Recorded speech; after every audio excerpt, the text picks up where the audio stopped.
마태복음 9장 1절에서 8절까지 말씀입니다. 귀하신 하나님의 말씀 받들어서 읽도록 하겠습니다.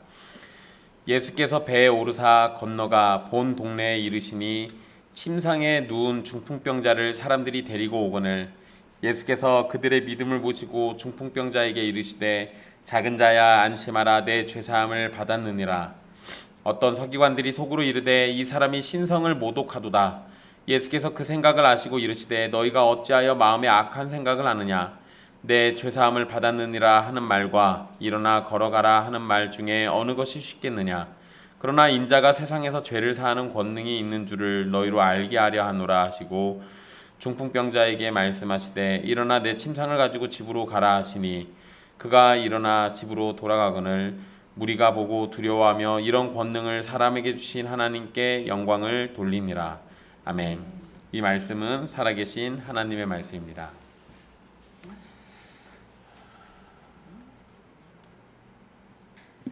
지난 시간 귀신 들린 두 사람을 고치신 예수님을 함께 살펴봤습니다.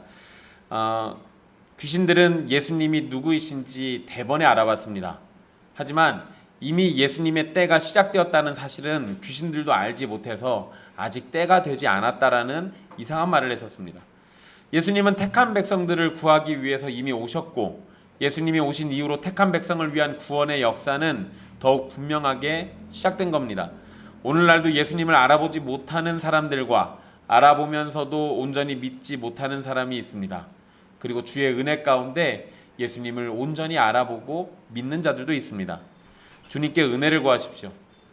예수님을 온전히 알고 온전히 믿고 온전히 따르는 하나님의 자녀가 되기를 간절히 구하십시오. 귀신 들린 자들에게 은혜를 베푸신 예수님께서 기도로 간구하는 모든 자에게 은혜를 베풀어 주실 겁니다. 오늘 본문은 예수님께서 다시 배를 타고 갈릴리 지역으로 돌아오셔서 가버나움으로 가신 이후에 벌어진 사건을 기록하고 있습니다. 그러니까 지금 8장 마지막에서는 예수님이 건너편으로 건너가자 해서 배를 타고 건너가셨죠. 그래서 이방인 지역으로 갔다고 말씀드렸습니다. 그런데 8장 마지막에 34절 보시면 온 시내가 예수를 만나려고 나가서 보고 그 지방에서 떠나시기를 간구했다라고 되어 있죠. 떠나시길 간구해서 예수님이 다시 또 떠나오셨어요. 그래서 다시 배 타고 다시 갈릴리 지역으로 다시 돌아오신 겁니다. 1절에서 보시면 예수님이 다시 배에 오르고 자기 동네에 도착하신 일을 기록하고 있습니다. 그래서 그 1절에 보면 예수께서 배에 오르사 건너가 본 동네에 이르시니라고 되어 있죠. 본 동네, 그러니까 자기 동네예요. 그러니까 그 자기가 거점으로 삼고 있는 그 지역으로 다시 돌아온 겁니다. 근데 여기에서는 지역 이름이 나오진 않습니다. 그런데 마태복음에서는 가버나움이라는 지역 이름은 나오지 않지만 같은 사건을 기록하고 있는 마가복음 2장에서는 가버나움이라고 어느 지역인지를 분명히 또 얘기를 합니다. 그리고 오늘 우리 마태복음 9장 2절 말씀 보면 곧장 침상에 누운 중풍병자를 데리고 왔다라는 사실을 또 전해주고 있습니다. 마태복음에서는 침상에 누운 중풍병자를 사람들이 데리고 와서 예수님이 치료해 주신 것으로 되어 있는데 마가복음에서는 지붕을 뚫고 중풍병자를 달아내린 사건으로 기록되어 있습니다. 그러니까 이 사건이 그 사건이에요. 같은 사건인 거예요. 이 마태복음에서 이 마태는 지붕을 뚫은 사건은 기록하지 않고 있습니다. 마태의 입장에서는 그건 별로 중요한 게 아니에요. 그러니까 그 이야기는 기록하지 않았습니다. 그냥 바로 예수님이 그들의 믿음을 보시고 중풍병자를 치료해 주신 일을 기록하고 있습니다. 이것은 본문을 읽는 독자가 중풍병자와 사람들에게 관심을 두기보다 예수님에게 집중하도록 하기 위함입니다. 실제로 지붕을 뚫고 중풍병자를 내린 사건 때문에 많은 목사님들이 내 친구 이야기를 그렇게 해요. 이따가 말씀드리겠지만 중풍병자를 메고 온 사람들이 친구라는 표현은 성경 어디에도 나오지 않습니다. 그러니까 왜 친구라고 했는지 아무도 몰라요. 어쨌든 2절에 보면 예수님이 그들의 믿음을 보시고 라는 표현이 나와요. 이럴 때 그들이 정확히 누구를 가리키는 건지도 사실 잘 모릅니다. 그러니까 중풍병자를 사람들이 데리고 왔는데 예수님께서 그들의 믿음이라고 할 때 중풍병자를 데리고 온 사람들로 우리가 보통 생각을 합니다. 그런데 여기서 그들이라고 할 때는 일단 여러 사람이에요. 그럼 보통은 그냥 중풍병자를 메고 온 4명을 가리키는 걸로 생각을 하는데, 문제는 이 중풍병자를 메고 온 4명이 중풍병자의 친구인지 중풍병자의 종인지 하인인지 이웃인지 가족인지 친척인지 정확하지가 않아요. 그래서 중풍병자가 만약에 자기 하인들을 시켜서 메고 왔던 것일 수도 있고, 아니면 진짜 친구들이 메고 온 걸 수도 있습니다. 아니면 제일 가능성이 있는 건 가족이나 친척들이 메고 왔을 가능성이 있죠. 그런데 여기 마태는 그것도 기록 다 안 넣어놨습니다. 이 사람들이 누군지 관심이 없어요. 그냥 메고 온 그들이에요. 하지만 확실히 알 수 있는 건 예수님이 중풍병자를 향해서 내 죄사함을 받았느니라 라고 하신 것을 생각해 보면 2절에 그들이라고 말할 때 그 그들에는 중풍병자도 포함되는 겁니다. 예수님 이전에 백부장의 하인이 중풍병으로 누워 있었던 사건을 고쳐주신 그런 내용이 우리가 있었습니다. 그래서 우리 그거 살펴봤죠, 함께. 중풍병자와 함께 온 사람들은 아마 이전에 그 사건을 들었을지도 몰라요. 확실한 것은 이들이 예수님께서 중풍병자를 고쳐주실 수 있을 것이라고 믿었다라는 겁니다.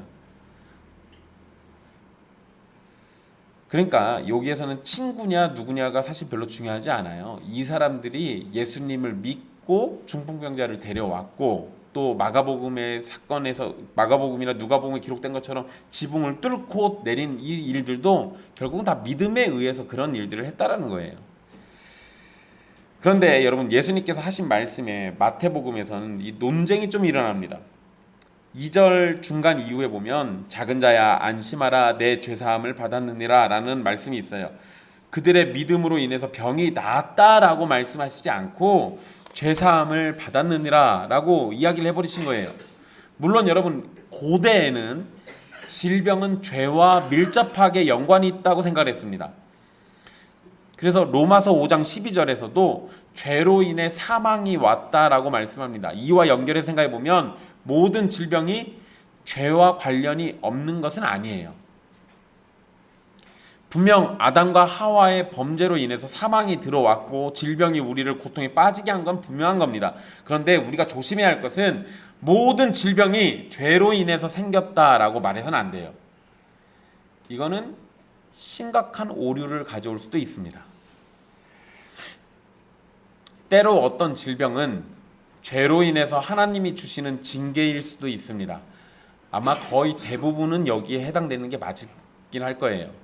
그렇지만 하나님의 뜻과 계획 속에서 우리에게 허락하시는 질병도 있고 우리를 보호하시기 위해서 주시는 질병도 있는 겁니다. 그러니까 모든 질병은 다 죄 때문이야 라고 이야기하면 안 돼요.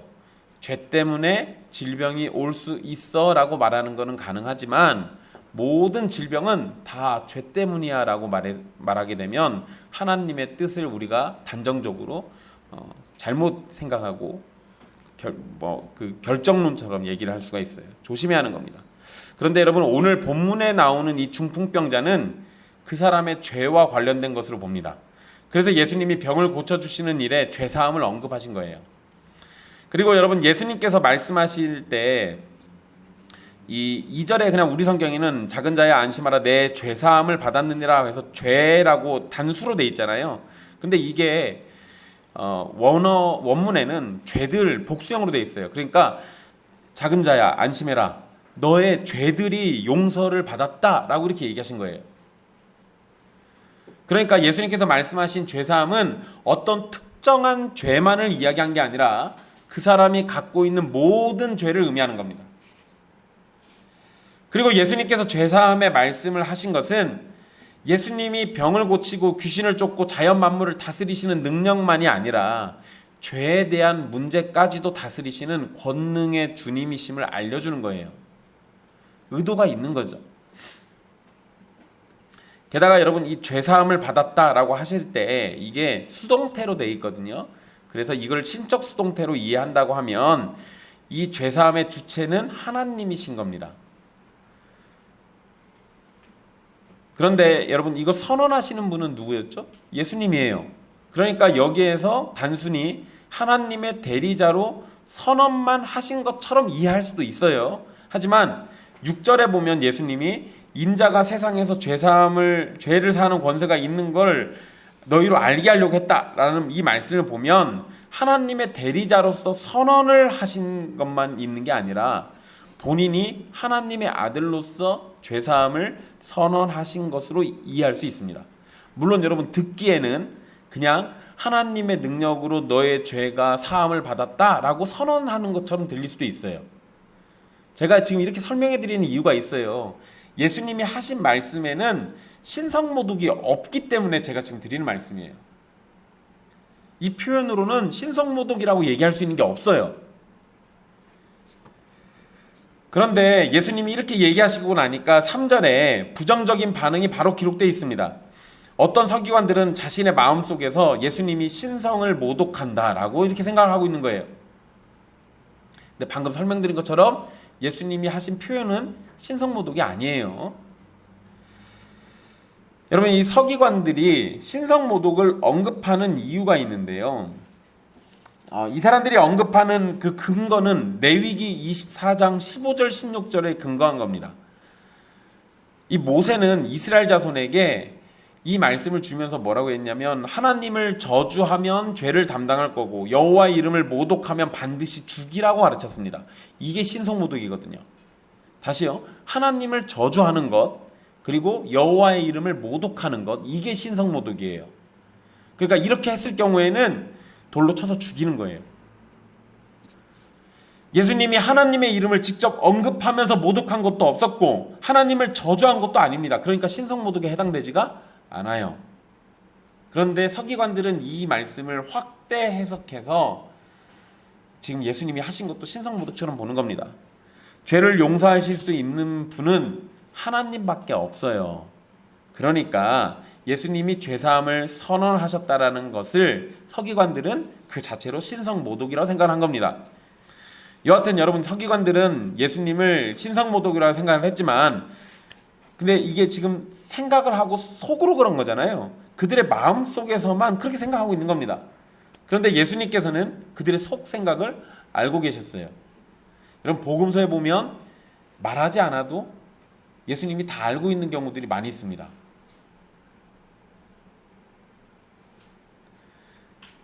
이건 여러분, 예수님의 능력을 하나님이시라고 믿으면 당연한 거예요. 이런 데서 무슨 관시법 같은 거 나오고 그러면 안 됩니다. 어쨌든 예수님은 하나님이시니까 사람들의 속마음과 그들의 마음의 중심을 다 알고 계시는 거예요. 근데 이 부분에 대해서 여러분 어떻게 아셨는지에 대해서는 성경이 설명을 안 합니다. 당연한 거니까 그래요. 하나님이시니까 당연하다고 여기고 있는 겁니다. 예수님은 서기관들이 마음에서 생각하는 것을 뭐라고 표현하셨냐면 마음에 악한 생각을 한다라고 이렇게 평가하셨어요. 그러니까 지금 서기관들이 예수님께서 죄사함을 선언하실 때 왜 그렇게 말씀하고 계시는지 알아보려는 생각이 없었어요. 그냥 예수님이 신성모독한다라고만 얘기하고 있죠. 그래서 지금 예수님이 이런 얘기 하시는 겁니다. 심지어 여러분, 예수님이 신적 수동태를 사용하셔서 죄사함을 말씀하셨기 때문에 제가 아까 설명드린 것처럼 기본적인 의미는 하나님의 권위로 죄사함이 선언된 거예요. 하나님의 권위로 선언된 거라고요. 그러니까 그냥 듣기에는 이건 예수님이 신성모독을 한 게 아니라 당연히 하나님의 권세로 한 거니까 하나님이 하신 걸로 이해가 되는 거예요. 물론 예수님은 하나님의 아들로서 자신이 가진 권위로 죄사함을 말씀하신 거지만 그런 의도를 모르는 상태에서는 예수님의 말씀은 그냥 하나님의 권위를 대신 선언한 것처럼 들릴 수 있습니다. 그런데도 서기관들은 신성모독이라고 했어요. 이것은 예수님을 비난하기 위해서 예수님이 하신 말씀의 의미나 속뜻은 생각하지 않고 예수님을 죄인으로 만든 겁니다. 그냥 비난이 목적인 거예요. 그냥 정죄가 목적인 겁니다. 이러면 무슨 얘기를 한들 예수님의 이야기가 이 사람들에게 들릴 리가 없어요. 이미 마음속으로 답은 정해진 거예요. 예수는 무조건 죄인이어야 하는 겁니다. 자, 여러분, 예수님께서 중풍병자를 고치시는 현장에 서기관들이 있었던 것을 보면 서기관들은 예수님을 만나거나 또는 누군지 알아보려고 찾아왔던 겁니다. 그러면 예수님이 하시는 행동과 말씀에 대해서 질문하고 생각해 봐야 하는데 이들은 그저 예수님을 거부하고 정죄했습니다. 이들은 예수님을 알아보기 위해서 왔다기보다 흠을 잡기 위해서 왔던 것으로 보이는 거예요. 게다가 예수님께서 하나님이시잖아요. 이거는 우리는 아는데 서기관들은 아직 모르는 내용입니다. 하지만 어쨌든 예수님 하나님이시에요. 거기다가 구원자예요. 그래서 죄사함을 선언하셨는데 그 자체를 신성모독이라고 생각한 것도 악이에요. 오히려 하나님이신 예수님을 비방하고 신성모독이라고 비난했기 때문에 신성모독은 지금 누가 하고 있는 겁니까? 서기관들이 하고 있는 거예요. 물론 여러분, 서기관들이 예수님을 알지 못했기 때문에 그럴 수도 있다고 생각할 수 있겠지만 성경은 알지 못하고 지은 죄도 죄라고 얘기합니다. 제가 잘 몰라서 그랬어요. 이건 대한민국 법정에선 통할지 몰라도 하나님의 법정에선 통하지가 않아요. 게다가 피조물인 인간이 창조주이신 하나님을 알지 못하는 것 자체가 죄입니다. 그런 의미에서 서기관들은 지금 심각한 죄를 짓고 있는 거예요. 여하튼 선하신 하나님의 뜻과 하시는 일을 반대하는 것은 무엇이든 악이 되는 겁니다. 그래서 예수님은 그들의 생각을 악하다라고 평가하신 거예요. 예수님은 죄사함을 받았다고 하는 말과 일어나 걸어가라고 하는 말 중에 어느 것이 쉽겠느냐고 질문합니다. 그게 5절 말씀이죠. 여러분, 어떤 게 더 쉬워요? 내가 죄사함을 받았다 이 말과 일어나 걸어가라 하는 말 중에 어떤 것이 더 쉬워요? 일어나 걸어가라가 더 쉬워요? 그죠? 저도 그렇게 생각합니다. 여러분, 병자를 낫게 하는 것보다 죄를 용서하는 게 훨씬 더 어려운 일이에요. 사실 여러분, 병자를 낫게 하는 건 실력 좋은 의사를 만나면 어느 정도는 가능할 수도 있는 겁니다. 그러잖아요. 그런데 죄를 용서하는 건 애초에 하나님 외에는 아무도 할 수가 없어요. 그러니까 일어나 걸어가라가 상대적으로 쉬운 게 맞습니다. 근데 여러분, 이거 다르게 생각할 수도 있어요. 다르게 생각할 수도 있습니다. 죄사함은 눈에 보입니까? 안 보입니까? 안 보이죠. 일어나 걸어라 라고 말해서 중풍병자가 일어나 걷게 되면 이건 눈에 보여요. 그러면 이렇게 생각하면 죄사함을 받았다 라고 말하는 것보다 일어나 걸어가라 라고 하는 말씀이 더 어려운 거예요. 다시, 내가 죄사함을 받았다 라고 할 때 진짜 죄사함을 받았는지 안 받았는지 눈에 안 보이잖아요. 근데 중풍병자한테 일어나 걸어가라 해가지고 얘가 일어나 걸어가면 눈에 보이는 거잖아요. 눈에 보이는 걸로만 놓고 봤을 때는 어떤 게 훨씬 더 어려운 거예요? 일어나 걸어가라가 훨씬 더 어려운 거예요. 그런데 예수님은 이 두 가지를 다 해내신 거예요, 지금. 여하튼 여러분, 죄사함을 말하는 것이나 중풍병자에게 일어나 걸어가라고 하는 것은 엄밀히 얘기하면 둘 다 쉬운 일이 아닌 겁니다. 제가 아까 실력 좋은 의사 얘기했잖아요. 실력 좋은 의사가 와서 중풍병자를 고쳐가지고 이렇게 세우는 건 시간이 걸려요. 근데 즉시 일어나 걷는 건 이거는 결코 쉬운 일이 아니에요. 그런데 예수님의 의도는 어쨌든 죄사함을 받았다라고 하는 말이 더 어렵다라는 것을 의미하는 겁니다. 그래서 예수님은 더 어려운 말인 죄사함을 받으라라고 얘기하셨는데 그것을 통해서 자신이 세상에서 죄를 사하는 권능이 있다는 걸 알려주시려고 그랬던 거예요. 그러니까 지금 예수님이 자기 자신이 지금 누구라고 알리고 있는 거예요. 내가 바로 그 약속된 구원자야. 내가 바로 그 메시아야. 내가 너희의 죄를 해결해 줄 바로 그분이야 라고 지금 얘기해 주고 있는 거예요. 그런데 여러분, 이런 구원의 소식이 터져 나오는 이 상황에 서기관들은 뭔 생각한 거예요? 신성모독이다.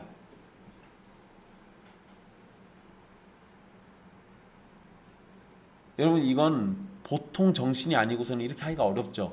잘 생각해 보세요.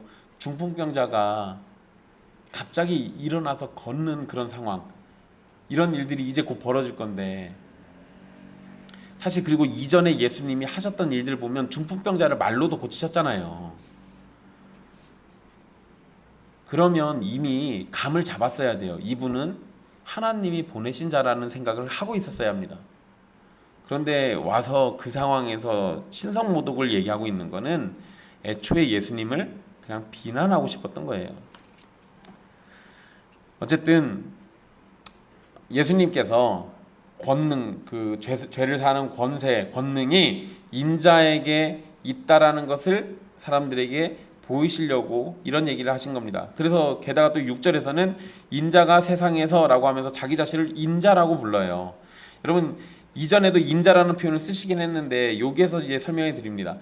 이 인자라고 하는 표현은 다니엘 7장 13절 14절에 나오는 말씀, 거기에 인자 같은 이가 나오는데요. 그것을 인용해서 하신 말씀입니다. 이 다니엘서의 배경을 보면 항상 계신 이, 그러니까 하나님이에요. 항상 계신 이로부터 인자 같은 이가 권세와 영광과 나라를 받습니다.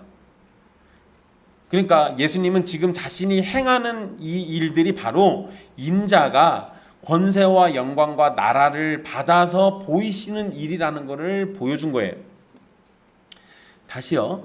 다니엘서에 나와 있는 이 말씀에선 항상 계시니신 여호와 하나님께서 인자 같은 이라고 불리는 어떤 존재에게 권세와 영광과 나라를 줘요. 그런데 그 인자 같은 이가 누군지 몰라요. 하지만 유대인들은 전통적으로 그 인자 같은 이를 메시아라고 봤습니다. 메시아가 오면 하나님께로 권세와 영광과 나라를 받을 거다라고 생각을 했어요. 그런데 실제 인자 같은 이가 바로 예수님이신데 그 예수님이 오셔가지고 하나님께 받은 권세와 영광과 나라를 보여주시는 거예요. 그 일들 중에 하나가 병 고치는 거고 귀신을 쫓는 거고 죄를 사하시는 거예요. 지금 그것을 보여주시면서 인자라고 본인 스스로를 표현하고 있는 겁니다.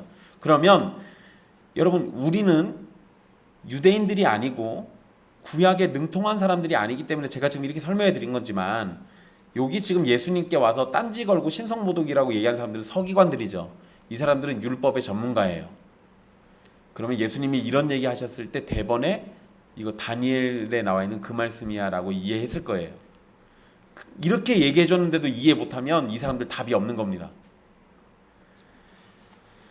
자, 예수님께서 죄사함을 받으라는 말씀을 이제는 바꿔서 합니다. 일어나 내 침상을 가지고 집으로 가라 라고 바꿔서 말씀하세요. 자, 앞에서 죄사함을 받으라 라는 말씀의 효과가 뭐였냐면 중풍병자의 병이 낫고 스스로 일어나서 침상을 가지고 집으로 돌아가는 것으로 나타난 겁니다. 예수님이 하신 말씀을 보면 중풍병자의 병이 완벽하게 고침받아서 정상적인 모습으로 되돌아갔을 때 가능하신 일을 말씀하고 있는 거예요. 여러분 간혹 가다가 병 고치는 그런 은사 집회 같은 게 우리나라에서 한 번씩 열립니다. 근데 저는 한 번도 중풍병자가 고침받았다라는 걸 본 적이 없어요. 물론 여러분 유튜브에 보시면 중풍병자들이 나오긴 합니다. 다 사기꾼들이에요. 한 번도 진짜 중풍병자가 고침받은 적이 없어요. 그냥 그런 거에는 속지 마십시오. 거기다가 여러분 그런 치유 집회를 보면은요, 그 집회 현장에서는 병이 나서요. 그리고 그 다음 집회 때 시작할 때 보면 그 사람 그 병이 다시 도져서 또 옵니다. 그거는 병이 나았다는 얘기예요? 나은 걸로 착각했다는 거예요? 뭐 정말로 기적이 있어서 잠깐 나았을 수도 있겠지만 그거는 예수님의 치유의 방식이 아닙니다. 예수님이 병을 고쳐주실 때는 예외 없이 완벽하게 병이 고쳐져요. 그거에 대한 증거가 지금 뭡니까? 중풍병자가 원래는 사람들에 의해서 침상에 누운 채로 침상채로 떠밀려 왔는데 지금은 일어나서 자기 침상 자기가 들고 가요. 완벽하게 낫지 않고서는 이런 모습을 보일 수가 없는 겁니다. 만약에 예수님이 하나님을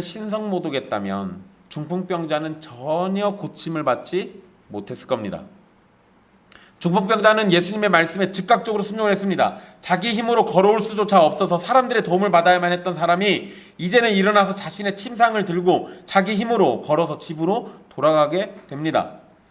중풍병자가 병을 고치고 돌아가는 모습은 아주 짧게 기록되어 있지만 이것을 통해서 예수님의 권위는 더욱 확실해진 거예요. 예수님이 지금 두 가지 다 얘기해버렸습니다. 죄사함을 받아라. 그리고 일어나 너의 침상을 가지고 가라. 그러면 아까 얘기하셨던 두 가지를 다 얘기했죠. 두 가지 지금 다 해내신 게 된 거예요. 그러니까 이 장면에선 예수님의 권위, 권세, 권능이 분명하게 확인된 겁니다. 중풍병자가 병이 나아서 스스로 일어나 집으로 돌아간 일을 본 사람들의 반응이 8절에 기록되어 있는데 여기에서 서기관들의 반응은 따로 기록되어 있지 않습니다. 하지만 그 자리에 있던 사람들은 두려움에 빠집니다. 여기에서 이 두려움은 단지 무서운 것에 대한 두려움뿐만이 아니라 놀라운 존재를 대하면서 오는 경외심을 나타내는 두려움도 있습니다. 그래서 이들의 반응이 뭐라고 기록되어 있냐면 하나님께 영광을 돌리는 걸로 되어 있어요. 그런데 여러분 여기에서 이 사람들이 하나님께 영광을 돌린 반응은 좋았습니다. 이런 모습 참 좋아요. 그런데 아직 부족한 게 있습니다. 8절에 뭐라고 되어 있는가 잘 보세요. 무리가 보고 두려워하며 이런 권능을 사람에게 주신 하나님께 영광을 돌리니라. 자, 이 말씀에서 무리가 예수님을 지금 뭘로 생각하고 있는 거예요? 사람들 중에 하나예요. 예수님이 메시아라는 생각은 눈꼽만큼도 못하는 겁니다. 그냥 사람들 중에 하나, 어떤 사람에게 이런 능력을 주셔서 우리가 하나님께 영광 돌리는 거야 라고 지금 생각하고 있는 거예요. 여전히 예수님을 약속된 메시아나 하나님의 아들로 생각하지 못하는 겁니다. 하나님께 영광을 돌린 것은 참 바람직하고 좋은 일이지만 예수님을 여러 사람 가운데 하나로만 생각하고 있는 것은 분명히 잘못된 겁니다. 메시아를 알아보고 그에 합당한 경배를 바쳤어야 마땅한데 이런 반응은 하나님이신 예수님께 신성모독을 저지른 것과 같은 거예요. 지금 예수님을 사람 중에 하나로 본 거잖아요. 그럼 역시 이것도 신성모독에 해당하는 겁니다. 오늘 본문에 나오는 중풍병자에게 가장 시급한 문제는 뭐죠? 중풍병자에게 있어서 가장 시급한 거, 병 낫는 거, 중풍병이 고쳐지는 거. 근데 여러분 사람의 처지에서 볼 때는 병자에게는 병 고치는 게 제일 중요한 문제입니다. 그렇지만 예수님은 문제의 핵심을 바라보셨어요. 그리고 그 문제의 근원 자체를 해결해 주셨습니다. 잘 생각해 보세요. 병 고침 받으려고 왔는데 거기다 대고 예수님이 너의 죄가 사함을 받았다 라고 얘기하셨단 말이에요. 우리 입장에서는 병 고치는 게 지금 중요한 건데 예수님은 병 고치는 얘기는 안 하시고 너의 죄가 사함을 받았다 라고 얘기했어요. 우리의 관심은 병에 있다면 예수님은 그 병을 일으킨 근원에 있는 거예요. 시선이 달라요. 관심이 다른 겁니다. 우리에게 고통을 주는 질병이 아니라 죄에 집중하도록 오늘 말씀은 우리를 인도하는 겁니다. 세상의 모든 사람은 죄의 결과를 따라서 질병과 고통과 괴로움을 가지고 살아갑니다. 심지어 자연재해도 죄의 결과로 인해서 하나님의 창조 세계가 영향을 받은 거예요. 우리의 죄로 인해서 질병과 죽음과 재해가 우리에게 왔습니다. 이것에 대해서 해결책은 사람들에게 없어요. 물론 여러분 우리가 임시로 우리에게 찾아온 질병과 죽음과 재해를 임시로 잠시 늦추거나 임시로 막아볼 수는 있겠지만 이것을 완벽하게 해결하지는 못하는 거예요. 우리에게는 완벽한 해결책이라는 건 존재하지 않습니다. 하지만 그 해결책이 하나님으로부터 우리에게로 왔습니다. 예수 그리스도를 찾아와 중풍병을 고친 사람처럼 죄의 문제는 하나님이 보내신 예수 그리스도를 통해서 해결될 수 있는 겁니다. 그래서 하나님이 예수님을 우리에게 보내신 거예요. 오늘 말씀에서 예수님은 병을 고치시는 것보다 죄사함을 받는 것이 중요하고 먼저라는 사실을 우리에게 보여주신 겁니다. 예수님이 이 땅에 오신 것은 병을 고치고 귀신을 쫓고 기적을 보이는 것이 목적이 아니에요. 그런 것들은 나타난 현상이고 결과 중에 하나인 것뿐입니다. 정말 중요한 것은 예수님이 세상에서 죄를 사하는 권세를 가지고 오셨다는 거예요.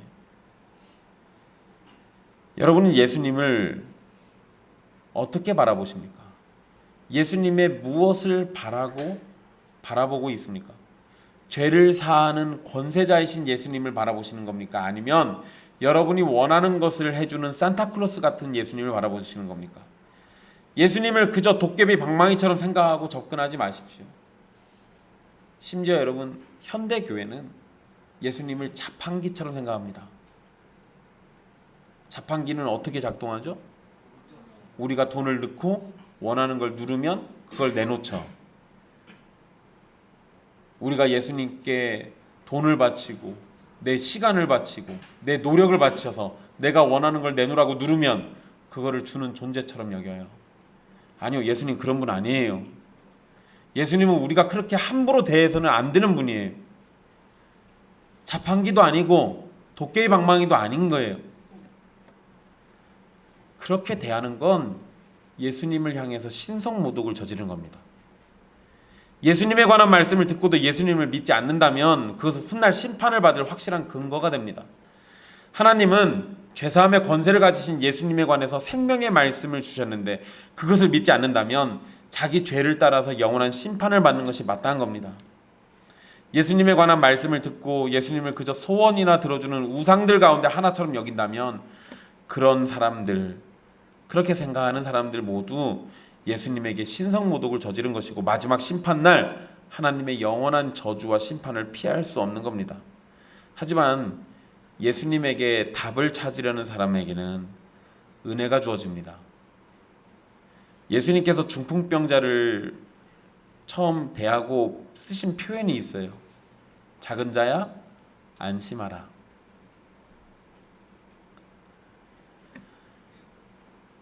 중풍병자는 예수님의 안심하라는 말씀이 들렸을 때 이제 안심해도 됩니다.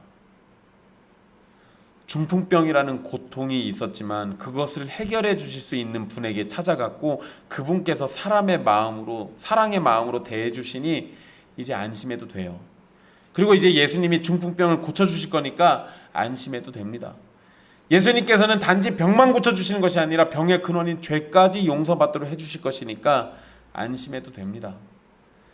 예수님께서는 하나의 죄만 해결해 주시고 다른 것을 외면하시는 것이 아니에요. 그러니 우리에게 있는 죄들을 용서해 주시고 해결해 주시기 때문에 우리가 예수님께 나아간다면 안심해도 됩니다. 예수님이 중풍병자에게 안심하라고 말씀하신 것은 중풍병자 그리고 함께 온 사람들의 믿음을 보셨기 때문에 그래요. 그들이 예수님을 신뢰하고 의지하고 있었기 때문에 이제 그들은 안심해도 됩니다. 우리도 올바른 믿음의 대상을 찾아서 예수님께 나가고 예수님을 믿음으로 의지하고 신뢰한다면 예수님께서 긍휼과 사랑의 마음으로 대해 주실 거니까 우리도 안심해도 됩니다. 하지만 우리의 믿음의 참된 대상인 예수님을 눈앞에 두고도 또한 예수님께서 능력을 보이심을 눈으로 보고도 예수님을 거절하고 비판하는 자들에게는 정죄만이 있습니다. 그들은 결단코 안심해서는 안 되고 안심할 수도 없습니다. 사랑하는 형제 자매 여러분, 여러분의 마음에 평안이 찾아오기를 바라십니까? 그러면 예수님을 믿으십시오. 예수님께 여러분의 짐을 맡기십시오. 예수님께 모든 것을 의지하고 도움을 구하시면 됩니다. 그러면 죄를 사하는 권세까지 가지신 예수님께서 여러분의 죄들을 용서하셔서 마음에 평안을 주실 겁니다. 여러분을 불쌍히 여기시는 예수님께서 여러분의 아픔을 위로해 주실 겁니다. 우리에게 그렇게 해주실 때 우리는 하나님께 영광을 돌리고 예수님의 이름을 찬양하고 성령님께 감사를 돌리면 됩니다. 그리고 우리의 삶에서 우리를 사랑하시는 삼위 하나님을 더욱 증거하고 자랑하며 살아가면 되는 겁니다. 그것이 성도의 삶이고 은혜 입은 자의 마땅한 모습입니다. 중풍병자가 예수님의 말씀을 귀로 들을 때 그의 영혼은 정말 안심이 됐을 겁니다. 위로가 됐을 거예요. 평안을 찾았을 겁니다. 예수님의 그 음성이 여러분의 삶의 모든 현장과 자리에서 항상 여러분의 귀에 그리고 여러분의 영혼에 들리기를 간절히 바랍니다. 주님께서는 오늘도 우리를 사랑하셔서 우리에게 안심하라고 말씀해 주고 계십니다. 기도하겠습니다.